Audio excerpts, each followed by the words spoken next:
ਪਹਿਲਾਂ ਕਦੇ ਇੰਨਾ ਲੰਮਾ ਸੰਘਰਸ਼ ਸ਼ਾਇਦ ਕਿਸਾਨਾਂ ਨੇ ਨਹੀਂ ਕੀਤਾ ਸੀ, ਕਿਉਂਕਿ ਜਲਦੀ ਟੁੱਟ ਜਾਂਦੇ ਸੀ। ਜਦੋਂ ਤੱਕ ਸਾਨੂੰ ਇਹ ਨਹੀਂ ਪਤਾ ਕਿ ਕਿਸਾਨ ਹੈ ਕੌਣ, ਅਸੀਂ ਉਹਦੀਆਂ ਕਿਹੜੀਆਂ ਮੰਗਾਂ ਮੰਨਾਂਗੇ ਤੇ ਕਿਹੜੀਆਂ ਠੁਕਰਾਵਾਂਗੇ। ਇੱਕ ਸਰਕਾਰ ਨੇ ਇਹੋ ਜਿਹਾ ਭੰਬਲ ਭੁੱਸੇ ਪਾਇਆ ਹੋਇਆ, ਪਹਿਲੀਆਂ ਸਰਕਾਰਾਂ ਨੇ ਵੀ ਤੇ ਅੱਜ ਦੀ ਸਰਕਾਰ ਨੇ। ਪਰ ਪੰਜਾਬ ਦੇ ਕਿਸਾਨਾਂ ਵੱਲ ਉਂਗਲ ਕੇਂਦਰ ਕਿਉਂ ਕਰਦੀ ਆ? ਉਹਨਾਂ ਨੂੰ ਅੱਤਵਾਦੀ ਜਾਂ ਖਾਲਿਸਤਾਨੀ ਕਿਉਂ ਕਿਹਾ ਜਾਂਦਾ? ਇਹ ਬੀਜੇਪੀ ਦਾ ਇੱਕ ਆਪਣਾ ਇੱਕ ਮਿਥਿਆ ਹੋਇਆ ਪ੍ਰੀ ਡਿਟਰਮਿਨਡ ਏਜੰਡਾ ਹੈ। ਚਾਹੇ ਪ੍ਰਕਾਸ਼ ਸਿੰਘ ਬਾਦਲ ਆਪਣਾ ਅਵਾਰਡ ਵਾਪਸ ਕਰਦੇ ਨੇ, ਸੁਖਬੀਰ ਢੀਂਡਸਾ ਕਰਦੇ ਨੇ, ਢੀਂਡਸਾ ਸਾਹਿਬ ਕਰਦੇ ਨੇ, ਅਵਾਰਡ ਆਪਣਾ ਵਾਪਸ ਕਰ ਦਿੰਦੇ ਨੇ। ਉਹ ਇਹ ਵਾਕਿਆ ਹੀ ਕਿਸਾਨਾਂ ਦੀ ਹਮਾਇਤ ਹੈ ਜਾਂ ਇਹ ਕਿਤੇ 2022 ਦੀ ਇਹਨਾਂ ਨੂੰ ਮੋਰੇ ਵੀ 2022 ਆਉਣੀ ਆ, ਇਹਨਾਂ ਕਿਸਾਨਾਂ ਨੇ ਸਾਨੂੰ ਵੋਟਾਂ ਪਾਉਣੀਆਂ ਨੇ? ਤੁਸੀਂ ਇਹ ਡਰਾਮੇਬਾਜ਼ੀ ਹੈ, ਇਹਦਾ ਕੋਈ ਮਤਲਬ ਨਹੀਂ। ਅਵਾਰਡ ਵਾਪਸੀ ਦਾ ਨਾ ਹੈ, ਨਾ ਅਵਾਰਡ ਦਾ ਕੋਈ ਮਾਨਾ ਹੀ ਹੈ। ਪੰਜਾਬੀ ਬੁਲਟਨ ਤੇ ਤੁਹਾਡਾ ਸਵਾਗਤ ਹੈ। ਮੈਂ ਹਾਂ ਗੁਰਪ੍ਰੀਤ ਡੈਨੀ। ਕਿਸਾਨੀ ਸੰਘਰਸ਼ ਸਿਖਰਾਂ ਤੇ ਆ। ਪੰਜਾਬ ਤੋਂ ਕਿਸਾਨ ਗਏ ਨੇ, ਕਿਸਾਨਾਂ ਨੇ ਦਿੱਲੀ ਘੇਰੀ ਹੋਈ ਹੈ। ਅਗਲੀ ਕਿਸਾਨਾਂ ਦੀ ਰਣਨੀਤੀ ਕੀ ਹੋਵੇਗੀ? 9 ਦੀ ਮੀਟਿੰਗ ਤੋਂ ਬਾਅਦ ਕੀ ਫੈਸਲੇ ਹੋਣਗੇ? ਇਸ ਬਾਰੇ ਗੱਲਬਾਤ ਕਰਨ ਲਈ ਅੱਜ ਸਾਡੇ ਨਾਲ ਸੀਨੀਅਰ ਪੱਤਰਕਾਰ ਬਲਜੀਤ ਪਰਮਾਰ ਹਾਜ਼ਰ ਨੇ। ਗੱਲਬਾਤ ਕਰਦੇ ਹਾਂ। ਸਰ, ਸਵਾਗਤ ਹੈ ਪੰਜਾਬੀ ਬੁਲਟਨ ਤੇ ਤੁਹਾਡਾ। ਸਰ, ਪਹਿਲਾਂ ਤਾਂ ਕਿਸਾਨਾਂ ਨੂੰ ਕਿਹਾ ਜਾਂਦਾ ਸੀ ਬੁਲਾ ਕੇ ਉਹਨਾਂ ਨੂੰ MSP ਦੇ ਫਾਇਦੇ ਗਿਣਾਏ ਜਾਂਦੇ ਸੀ। ਅੱਜ ਕਿਸਾਨਾਂ ਦੇ ਕੋਲੋਂ ਸੁਝਾਅ ਮੰਗੇ ਜਾਂਦੇ ਨੇ। ਤੁਸੀਂ ਇਸ ਨੂੰ ਕਿਵੇਂ ਦੇਖਦੇ ਹੋ? ਨਹੀਂ, ਇਹ ਡਿਵੈਲਪਮੈਂਟ ਚੰਗੀ ਇਸ ਕਰਕੇ ਹੈ ਕਿ ਪਹਿਲੀ ਵਾਰੀ ਕਿਸਾਨਾਂ ਦੀ ਇੰਨੀ ਏਕਤਾ ਵਿਚਾਰਾਂ ਦੀ ਔਰ ਗੱਲਬਾਤ ਦੇ ਮੌਕੇ 'ਤੇ ਇਕੱਠੇ ਰਹਿਣ ਦੀ ਦੇਖੀ ਗਈ ਹੈ। ਪਹਿਲਾਂ ਕਦੇ ਇੰਨਾ ਲੰਮਾ ਸੰਘਰਸ਼ ਸ਼ਾਇਦ ਕਿਸਾਨਾਂ ਨੇ ਨਹੀਂ ਕੀਤਾ ਸੀ, ਕਿਉਂਕਿ ਜਲਦੀ ਟੁੱਟ ਜਾਂਦੇ ਸੀ ਆਪਸ 'ਚ।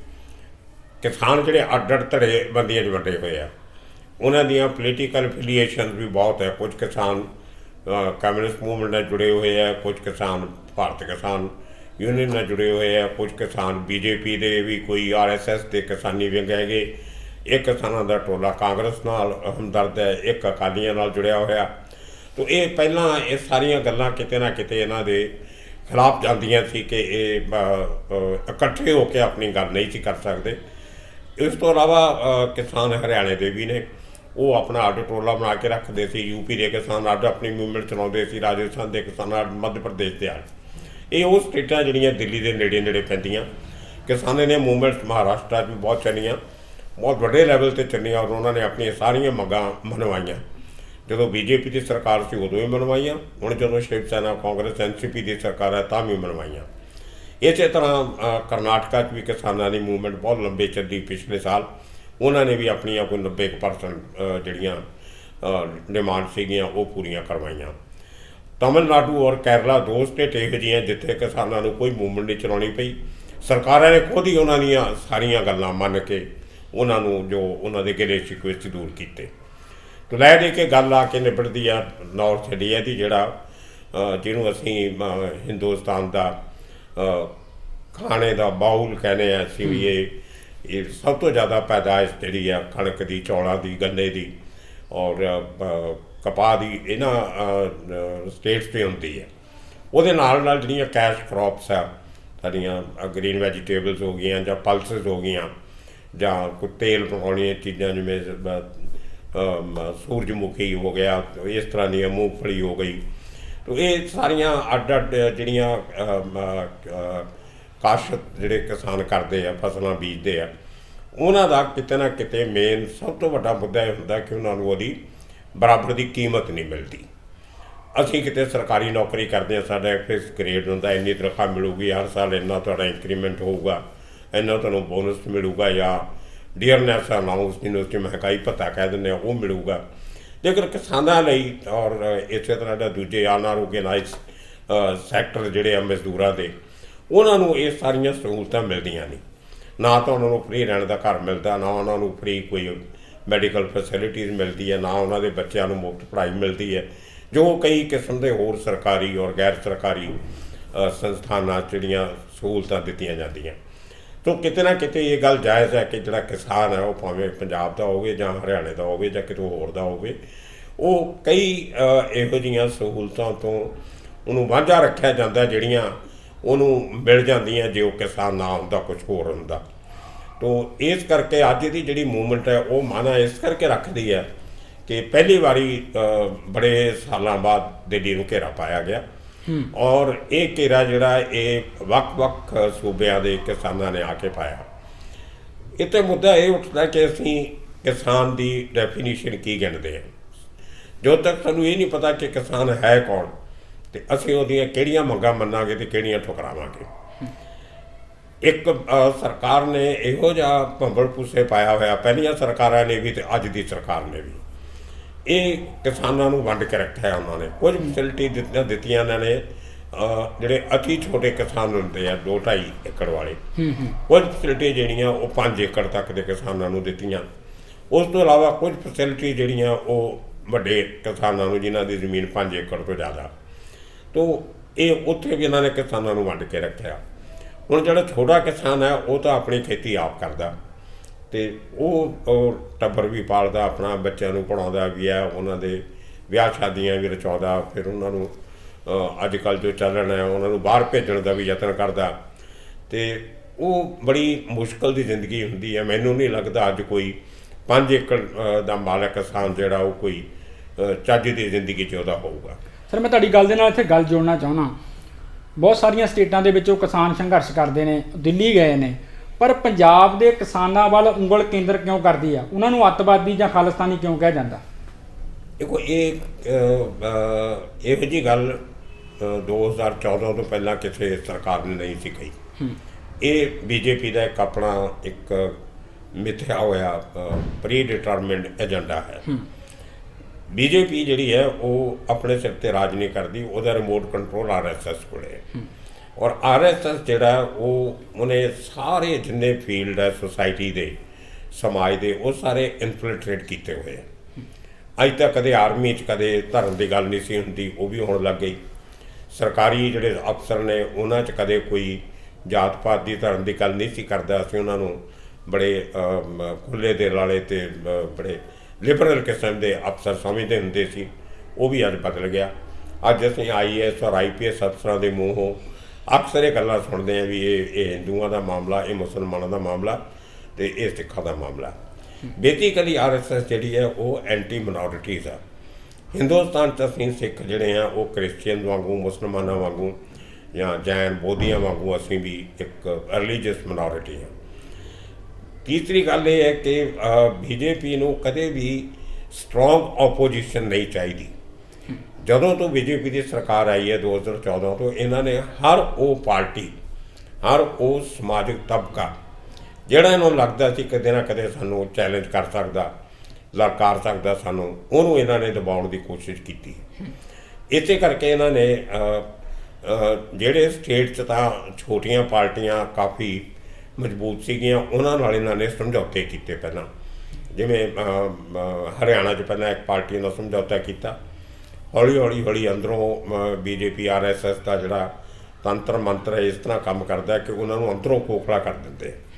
ਉਹ ਪਾਰਟੀ ਇਹਨਾਂ ਨੇ ਜੋ ਖਤਮ ਹੋ ਗਈ। ਉਸ ਤੋਂ ਬਾਅਦ ਇਹਨਾਂ ਨੇ UP 'ਚ BSP ਨਾਲ ਮਿਲ ਕੇ ਇੱਕ ਵਾਰੀ ਸਰਕਾਰ ਬਣਾਈ, ਅੱਜ ਤੱਕ BSP ਨੂੰ ਕੌਣ ਲਾਤਾ। ਮਹਾਰਾਸ਼ਟਰ 'ਚ ਸ਼ਿਵ ਸੈਨਾ ਨਾਲ ਇੰਨੇ ਸਾਲ ਇਹਨਾਂ ਨੇ ਆਪਣਾ ਗਠਬੰਧਨ ਰੱਖਿਆ, ਅੱਜ ਸ਼ਿਵ ਸੈਨਾ ਜਿਹੜੀ ਉਹ ਸੁੰਗੜ ਕੇ ਰਹਿ ਗਈ ਹੈ, ਉਹਨੂੰ ਦੂਜੀਆਂ 2 ਪਾਰਟੀਆਂ ਨਾਲ ਮਿਲ ਕੇ ਸਰਕਾਰ ਬਣਾਉਣੀ ਪੈ ਰਹੀ ਹੈ। ਇਸੇ ਤਰ੍ਹਾਂ ਇਹਨਾਂ ਨੇ ਬਿਹਾਰ 'ਚ ਨਤੀਸ਼ ਕੁਮਾਰ ਨਾਲ ਮਿਲ ਕੇ ਸਰਕਾਰ ਚਲਾਈ, ਅੱਜ ਨਤੀਸ਼ ਦੀਆਂ ਸੀਟਾਂ ਘੱਟ ਗਈਆਂ, BJP ਦੀਆਂ ਵੱਧ ਗਈਆਂ। ਉਹਦੇ ਨਾਲ ਇੱਕ ਹੋਰ ਪਾਰਟੀ ਸੀ ਬਿਹਾਰ ਦੀ, ਪਾਸਵਾਨ ਦੀ ਪਾਰਟੀ, ਰਾਮ ਵਿਲਾਸ ਪਾਸਵਾਨ ਦੀ, ਉਹ ਤਾਂ ਖਤਮ ਹੀ ਹੋ ਗਈ, ਇੱਕ MLA ਮਿਲਿਆ। ਤਾਂ ਇਹ BJP ਦਾ ਕੰਮ ਕਰਦਾ। ਔਰ ਪੰਜਾਬ 'ਚ ਅਕਾਲੀ ਦਲ ਸਭ ਤੋਂ ਪੁਰਾਣਾ ਭਾਗੀਦਾਰ BJP ਦਾ। ਸ਼ੁਰੂ 'ਚ ਪੰਜਾਬ ਫਾਰਮੂਲਾ ਇਹੀ ਰਿਹਾ ਸ਼ੁਰੂ ਤੋਂ ਕਿ BJP ਪਲੱਸ ਅਕਾਲੀ ਤੇ ਸਰਕਾਰ ਇਨ, BJP ਮਾਈਨਸ ਅਕਾਲੀ ਆਊਟ। ਤਾਂ ਇਹ ਇਹਨਾਂ ਨੇ ਫਾਰਮੂਲਾ ਇਸ ਸਰਕਾਰ 'ਚ ਰਹਿਣ ਕਰਕੇ ਅਕਾਲੀਆਂ ਨਾਲ ਲਾੜ ਜੋੜ ਕੇ ਰੱਖਿਆ। ਅੱਜ ਅਕਾਲੀ ਦੀ ਹਾਲਤ ਕੀ ਆਪਾਂ ਸਾਰਿਆਂ ਨੂੰ ਪਤਾ, ਉਹਨਾਂ ਨੂੰ ਅੰਦਰੋਂ ਖੋਖਲਾ ਕਰਤਾ। ਅਤੇ ਹੁਣ ਲੇਕਿਨ ਇਹ ਪਾਰਟੀਆਂ ਨੇ ਕਦੇ ਵੀ ਇਹ ਨਹੀਂ ਸੋਚਿਆ ਵੀ ਅਸੀਂ ਜਿਨ੍ਹਾਂ ਦੇ ਮੋਢਿਆਂ 'ਤੇ ਪੈਰ ਰੱਖ ਕੇ BJP ਨੇ ਇਹਨਾਂ ਰਾਜਾਂ 'ਚ ਆਪਣੀ ਪੈਂਠ ਬਣਾਈ, ਉੱਥੋਂ ਇਹਨਾਂ ਨੂੰ ਹੀ ਖਤਮ ਕਰਤਾ ਇੱਕ ਤਰੀਕੇ ਨਾਲ। ਇਹ ਸਾਰਿਆਂ ਦੀ ਹੋਂਦ ਜਿਹੜੀ ਉਹ ਖਤਰੇ 'ਚ ਅੱਜ ਦੇ ਦਿਨ 'ਚ। ਅਤੇ ਇਹ BJP ਦਾ ਏਜੰਡਾ ਇਹ ਸਮਝ ਲੈਣਾ ਚਾਹੀਦਾ। ਔਰ ਪੰਜਾਬ ਦੇ ਨਾਲ ਦੁਸ਼ਮਣੀ ਬੀਜੇਪੀ ਦੀ ਇਸ ਕਰਕੇ ਹੈ ਕਿ ਪੰਜਾਬ ਦਾ ਜਿਹੜਾ ਕਿਸਾਨ ਹੈ, ਪੰਜਾਬ ਦੀ ਪੂਰੀ ਪੋਲੀਟਿਕਸ, ਪੰਜਾਬ ਦੀ ਪੂਰੀ ਹਕੂਮਤ, ਪੰਜਾਬ ਦੀਆਂ ਪੂਰੀਆਂ ਪੋਲੀਟੀਕਲ ਪਾਰਟੀਆਂ ਇਹ ਬਿਨਾਂ ਕਿਸਾਨ ਨਹੀਂ ਚੱਲ ਸਕਦੀਆਂ। ਪੰਜਾਬ ਅਜੇ ਵੀ ਸਭ ਤੋਂ ਵੱਡਾ ਖੇਤੀ ਪ੍ਰਧਾਨ ਦੇਸ਼ ਹੈ। ਉਹਦੇ ਕਈ ਕਾਰਨ ਨੇ। ਸਾਡੇ ਇੰਡਸਟਰੀ ਘੱਟ ਹੈ, ਸਾਡੇ ਇੱਥੇ ਸੈਂਟਰਲ ਅਦਾਰੇ ਬਹੁਤ ਘੱਟ ਨੇ। ਮਤਲਬ ਕੋਈ ਸੈਂਟਰ ਦਾ ਕੋਈ ਜਿਵੇਂ ਬੋਕਾਰੋ ਸਟੀਲ ਪਲਾਂਟ ਹੋਇਆ ਜਾਂ ਵੱਡੇ ਵੱਡੇ ਥਰਮਲ ਪਲਾਂਟ ਸਰਕਾਰ ਦੇ ਹੋਏ, ਰੇਲਵੇ ਕੋਚ ਫੈਕਟਰੀਜ਼ ਹੋਈਆਂ ਜਾਂ ਏਵੀਏਸ਼ਨ ਦੇ ਕੁਝ ਸੈਕਟਰ ਹੋਏ, ਇਹੋ ਜਿਹਾ ਕੁਛ ਵੀ ਕਿਸੇ ਵੀ ਸਰਕਾਰ ਨੇ ਪੰਜਾਬ 'ਚ ਨਹੀਂ ਕੀਤਾ। ਲੈ ਦੇ ਕੇ ਇੱਕ ਭਾਖੜਾ ਡੈਮ ਸਾਡੇ ਕੋਲ, ਉਹਦਾ ਵੀ ਇੱਕ ਆਟੋਨਮਸ ਬੋਰਡ ਬਣਾਤਾ।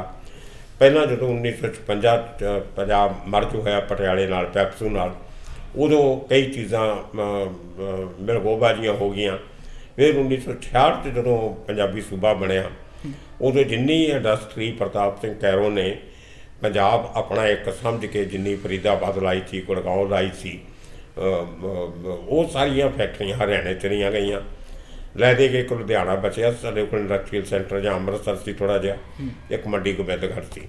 ਇਹ ਇੰਡਸਟਰੀਅਲ ਟਾਊਨ ਗਿਣੇ ਜਾਂਦੇ ਸੀ ਪੁਰਾਣੇ ਜ਼ਮਾਨੇ 'ਚ। ਜਦੋਂ ਅੱਤਵਾਦ ਦਾ ਟਾਈਮ ਆਇਆ ਪੰਜਾਬ 'ਚ, ਅਤੇ ਉਦੋਂ ਇਹ ਵੀ ਸਾਰਾ ਖਤਮ ਹੋ ਗਿਆ। ਐਟਲਸ ਵਾਲੇ ਲੁਧਿਆਣਾ ਛੱਡ ਕੇ ਚਲੇ ਗਏ, ਹੀਰੋ ਸਾਈਕਲ ਵਾਲੇ ਲੁਧਿਆਣਾ ਛੱਡ ਕੇ ਚਲੇ ਗਏ, ਜਿੰਨੀਆਂ ਵੱਡੀਆਂ ਕੱਪੜੇ ਦੀਆਂ ਔਰ ਵੁਲਨ ਮਿਲ ਸੀਗੀਆਂ ਸਾਰੀਆਂ ਛੱਡ ਕੇ ਪਾਣੀਪਤ ਚਲੇ ਗਏ। तो कुछ सरकारां ਦੀਆਂ ਵੀ ਸਾਡੀਆਂ ਗਲਤੀਆਂ ਰਹੀਆਂ ਤੇ ਕੁਝ ਹਾਲਾਤ ਵੀ ਐਸੇ ਰਹੇ ਆ ਪੰਜਾਬ ਦੇ ਜਿਨ੍ਹਾਂ ਤੇ ਕੋਈ ਸਾਡਾ ਕੰਟਰੋਲ ਨਹੀਂ ਸੀ, ਸਾਡੇ ਕੰਟਰੋਲ ਤੋਂ ਬਾਹਰ ਸੀਗੇ। तो ਲੈ ਦੇ ਕੇ ਕਿਸਾਨੀ ਇੱਕ ਐਸਾ ਕਿੱਤਾ ਬਚਦਾ ਸੀ ਪੰਜਾਬ 'ਚ ਜਿਹੜਾ ਖਾਂਦਾ ਪੀਂਦਾ ਸੀ, ਲੋਕਾਂ ਦੇ ਢਿੱਡ ਵੀ ਭਰਦਾ ਸੀ, ਆਪਣਾ ਢਿੱਡ ਵੀ ਭਰਦਾ ਸੀ। ਗ੍ਰੀਨ ਰੈਵੋਲੂਸ਼ਨ ਆਇਆ, ਉਸ ਤੋਂ ਬਾਅਦ ਵਾਈਟ ਰੈਵੋਲੂਸ਼ਨ ਆਇਆ ਦੁੱਧ ਦਾ, ਉਸ ਤੋਂ ਬਾਅਦ ਇੱਕ ਐਜੂਕੇਸ਼ਨ ਦਾ ਰੈਵੋਲੂਸ਼ਨ ਪੰਜਾਬ 'ਚ ਆਇਆ, ਲੋਕ ਬਹੁਤ ਪੜ੍ਹੇ ਲਿਖੇ, ਹੁਣ ਉਹ ਫਿਰ ਡਾਊਨ ਹੋ ਗਿਆ ਸਾਰਾ। ਤੋ ਇਸ ਕਰਕੇ ਜਿਹੜਾ ਤਬਕਾ ਥੋੜ੍ਹਾ ਜਿਹਾ ਛਾਤੀ ਕੱਢ ਕੇ ਬੀਜੇਪੀ ਨੂੰ ਸਾਹਮਣੇ ਖੜਾ ਹੋ ਸਕਦਾ ਸੀ, ਉਹਨੂੰ ਇਹਨਾਂ ਨੇ ਦਬਾਉਣ ਦੀ ਕੋਸ਼ਿਸ਼ ਕੀਤੀ। ਪਹਿਲੀਆਂ ਸਰਕਾਰਾਂ ਨੇ ਪੰਜਾਬ ਦੀ ਕਿਸਾਨੀ ਜਿਹੜੀ ਬੇਸਿਕਲੀ ਸਿੱਖ ਹੈ, ਇੱਕ ਹੋਰ ਮਸਲਾ ਹੈ ਕਿ ਪੰਜਾਬ ਦੀ ਕਿਸਾਨੀ ਸਿੱਖ ਧਰਮ ਨਾਲ ਜੁੜੀ ਹੋਈ ਹੈ।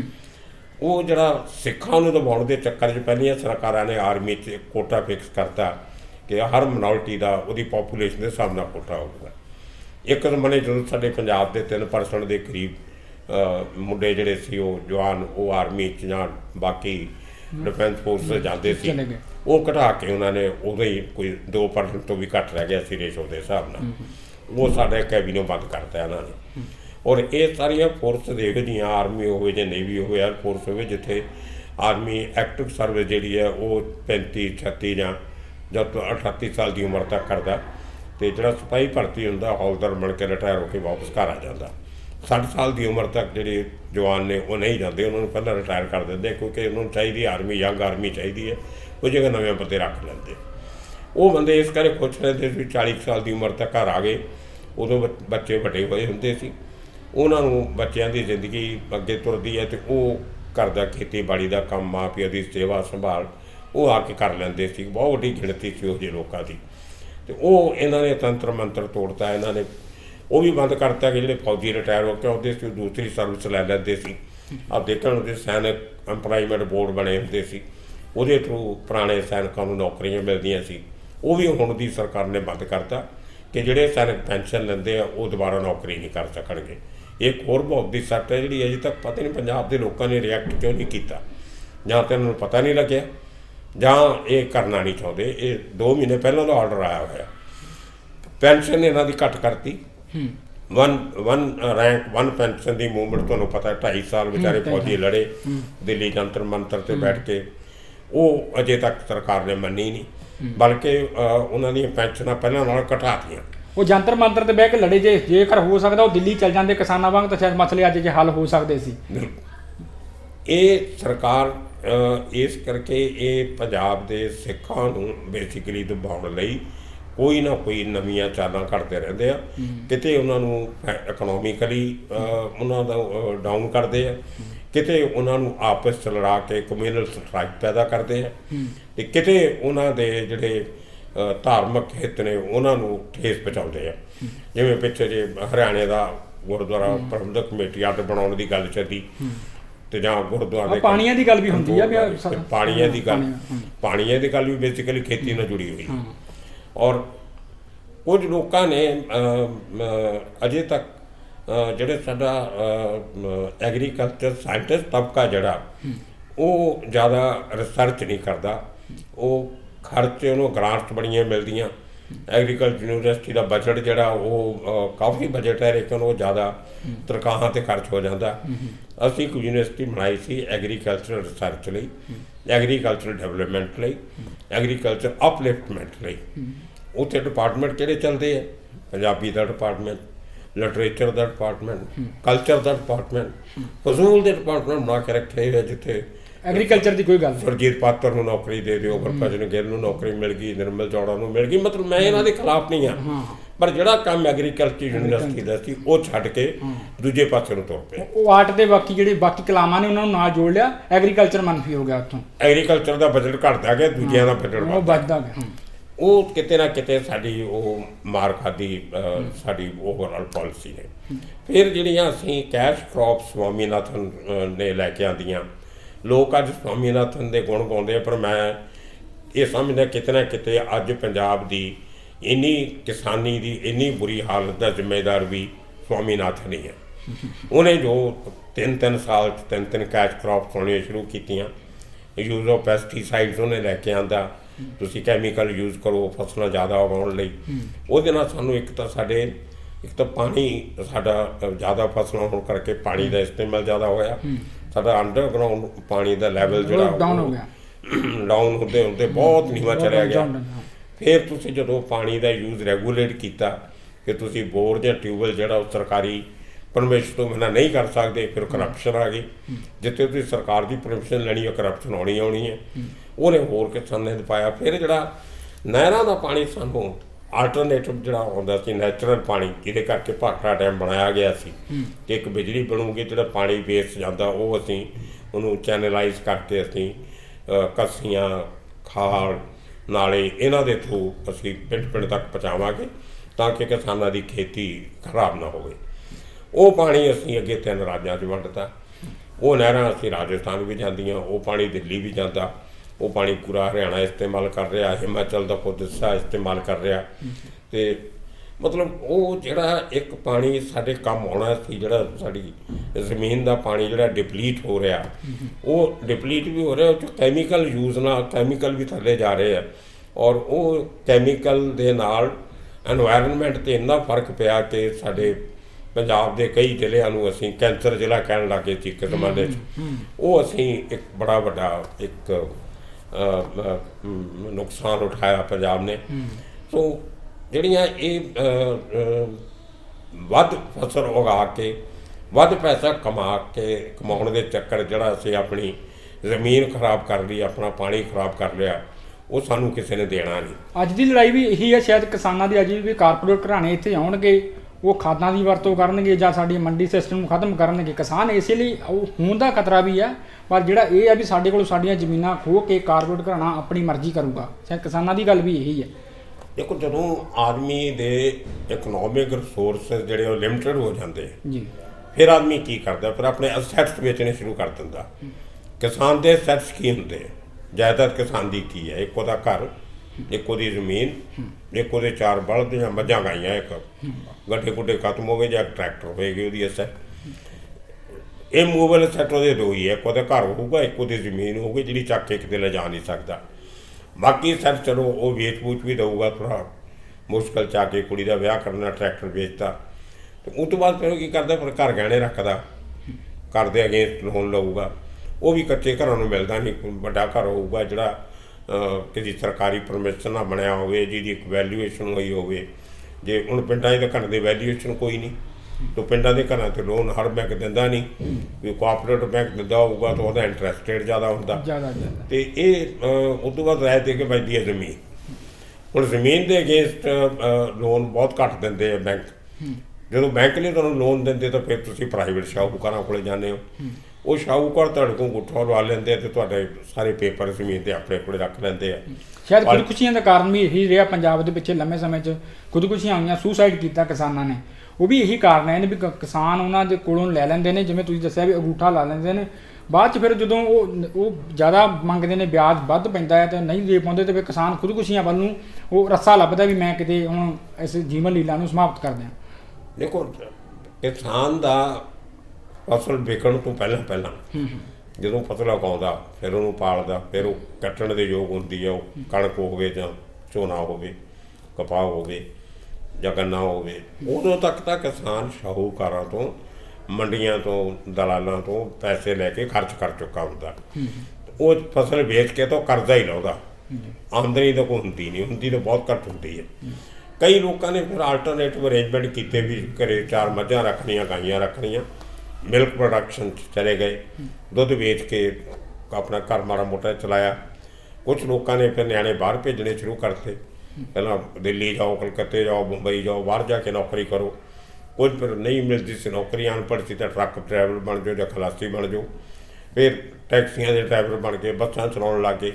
ਮਤਲਬ ਇਹ ਆਲਟਰਨੇਟਿਵ ਅਸੀਂ ਸ਼ੁਰੂ ਤੋਂ ਪੰਜਾਬ ਦੇ ਲੋਕ ਕਰਦੇ ਆਏ, ਕਿਉਂਕਿ ਜ਼ਮੀਨਾਂ ਘੱਟ ਸੀ ਅਤੇ ਲੈਂਡ ਹੋਲਡਿੰਗ ਜਿਹੜੀ ਹੈ ਉਹ ਆਮ ਲੋਕਾਂ ਕੋਲੇ ਘੱਟ ਸੀ, ਗਿਣੇ ਚੁਣੇ ਲੋਕਾਂ ਕੋਲੇ ਤਾਂ ਬਹੁਤ ਸੀਗੀ। ਮੈਨੂੰ ਹੈਰਾਨੀ ਇਹ ਹੁੰਦੀ ਹੈ ਕਿ 1956 ਜਦੋਂ ਅੰਗਰੇਜ਼ੀ ਮੂਵਮੈਂਟ ਪੰਜਾਬ 'ਚ ਚੱਲੀ, ਪੂਰੇ ਪੰਜਾਬ 'ਚ ਬਹੁਤ ਵੱਡਾ ਮੋਰਚੇ ਲੱਗੇ ਸੀ। ਤੁਹਾਨੂੰ ਯਾਦ ਨਹੀਂ ਹੋਣਾ, ਮੈਂ ਥੋੜ੍ਹੇ ਯਾਦ ਹੈ ਮੈਨੂੰ, ਮੈਂ ਦੇਖੇ ਪਿੰਡਾਂ 'ਚ ਜਲੂਸ ਮੁਜ਼ਾਹਰੇ ਹੁੰਦੇ ਸੀ ਉਦੋਂ। ਰੈਵਨਿਊ ਲੈਂਡ ਰਿਫਾਰਮਸ, ਉਹਨੂੰ ਅਗਰੇਰੀਅਨ ਮੂਵਮੈਂਟ ਕਹਿੰਦੇ ਸੀ ਉਹਨੂੰ।